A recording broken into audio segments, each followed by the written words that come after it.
नालंदा विश्वविद्यालय दुनिया के सबसे पुराने विश्वविद्यालयों में से एक या फिर दुनिया का सबसे पुराना विश्वविद्यालय। इसे बख्तियार खिलजी ने तबाह कर दिया था सिर्फ इसलिए क्योंकि नालंदा के प्रिंसिपल ने बख्तियार खिलजी की बीमारी को दूर करा था। और नहीं, मैं मजाक भी नहीं कर रहा, इसी वजह से नालंदा को तबाह कर दिया गया था बख्तियार खिलजी के द्वारा। पूरी वीडियो देखते रहो, समझ में आ जाएगा मैं ऐसा क्यों कह रहा हूँ। और तबाह कर दिया तो कर दिया, लेकिन उसे दोबारा क्यों नहीं बनाया गया, इस सवाल का जवाब भी हम आज इस वीडियो में ढूंढने की कोशिश करेंगे। खिलजी ने इसे तबाह क्यों करा, उस पर आने से पहले नालंदा के बारे में थोड़ा सा जान लेते हैं, क्योंकि मुझे पता है मेजोरिटी लोगों को नालंदा के बारे में ज्यादा चीजें नहीं पता होंगी। नालंदा को करीब 5th सेंचुरी में बनाया गया था। इसकी जो करंट लोकेशन है वो बिहार के अंदर है। और जो नालंदा शब्द है इसका मतलब होता है अनस्टॉपेबल फ्लो ऑफ नॉलेज, ना रुकने वाला ज्ञान का प्रवाह। अब हमें नालंदा की जो जानकारी है वो कई चाइनीज ट्रेवलर से मिलती है और उनके अनुसार नालंदा को गुप्ता साम्राज्य के कुमार गुप्ता वन ने बनाया था। इसके अंदर करीब 10,000 मंक 1500 के करीब टीचर्स रहा करते थे। तो बेसिकली नालंदा हॉस्टल की भी सुविधा उपलब्ध करवाया करता था उस टाइम पर।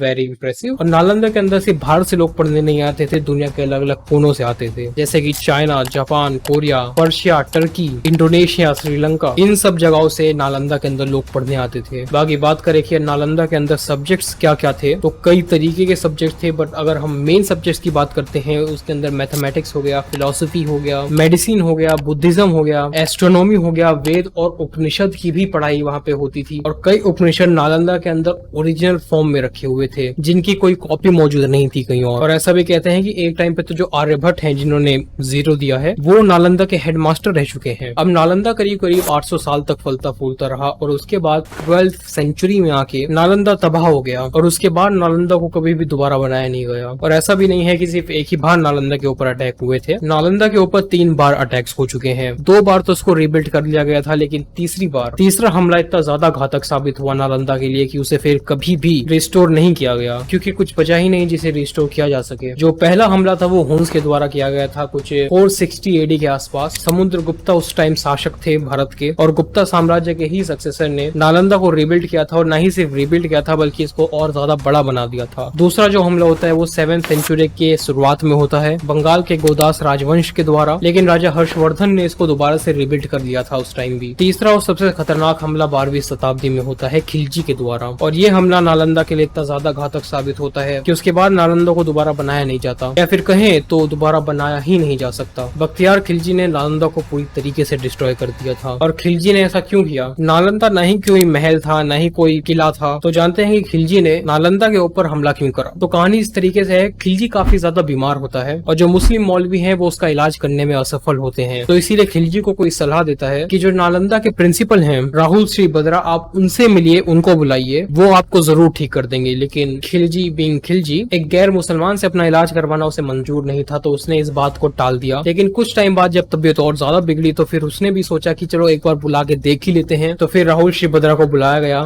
गया या फिर उठाया गया वो तो मुझे नहीं पता, बट इस केस में कंसिडर करते हैं कि बुलाया गया। जब राहुल श्री बद्रा वहाँ पे पहुंचे तो खिलजी ने उनका मजाक बनाने के लिए, फिर उन्हें नीचे दिखाने के लिए ये कहा कि मैं तुम्हारे हाथों से कोई भी दवा नहीं लूंगा। ये उसने राहुल श्री बद्रा को चैलेंज करने के लिए और हिंदुओं को नीचे दिखाने के लिए कहा था। लेकिन ये सुन के भी राहुल श्री बद्रा उसे आश्वासन देते हैं कि आप कुछ ही दिन में सही हो जाएंगे। राहुल श्री बद्रा खिलजी को कुरान देते हैं, कहते हैं कि ये कुरान आपको डेली पढ़नी है, और खिलजी वही करता है, कुरान डेली पढ़ता है और कुछ दिन बाद वो सही हो जाता है। क्योंकि राहुल श्री बद्रा ने कुरान के जो पन्ने थे उसके ऊपर दवाइयां लगा दी थी, और वही जब खिलजी कुरान को पढ़ता था वो दवाइयां उसकी बॉडी अब्सॉर्ब कर लेती थी। और जब खिलजी को ये बात पता चली उसे बहुत ज्यादा ह्यूमिलिएशन फील हुआ, बहुत ज्यादा गुस्सा आया और कहने लगा कि इन काफिरों के पास इस तरह का ज्ञान कैसे है जो हमारे मुस्लिम मौलवियों के पास भी नहीं है। तो उसने तय किया कि वो इस ज्ञान के स्रोत को ही खत्म कर देगा। और जो राहुल श्री बद्रा के ज्ञान का स्रोत था वो नालंदा यूनिवर्सिटी थी, और उसके अंदर भी नालंदा की लाइब्रेरी जिसके अंदर 90 लाख किताबें रखी हुई थी उस टाइम पर। इस लाइब्रेरी को धर्मगंज कहा जाता था और ये 3 मल्टी स्टोरेज बिल्डिंगों से मिलकर बनी थी। तीनों बिल्डिंगों के नाम थे रत्ना सागर, रत्ना धादी, रत्ना रंजका, और इन तीनों बिल्डिंगों के अंदर करीब 90 लाख किताबें रखी थी। और जब खिलजी को ये पता चला तो उसने आक्रमण कर दिया नालंदा के ऊपर। जितने भी मॉन्क्स थे सबको मार दिया गया, कई के गले काटे गए, कई को जिंदा जला दिया गया, और आखिर में नालंदा यूनिवर्सिटी की लाइब्रेरी को भी आग लगा दी गई। और उस टाइम के जो हिस्टोरियंस थे उनके अकाउंट में ये पता चलता है कि वो जो लाइब्रेरी थी वो 3 महीने तक जलती रही। इतनी ज्यादा किताबें थी, इतना ज्यादा नॉलेज था उस लाइब्रेरी के अंदर, और वो सब खत्म हो गया। और खिलजी यहीं पे नहीं रुका, उसने 2 और विश्वविद्यालयों पर हमला किया, विक्रमशिला और उदंतपुरी पर। और 3 महीने तक जलने के बाद जब आग बुझी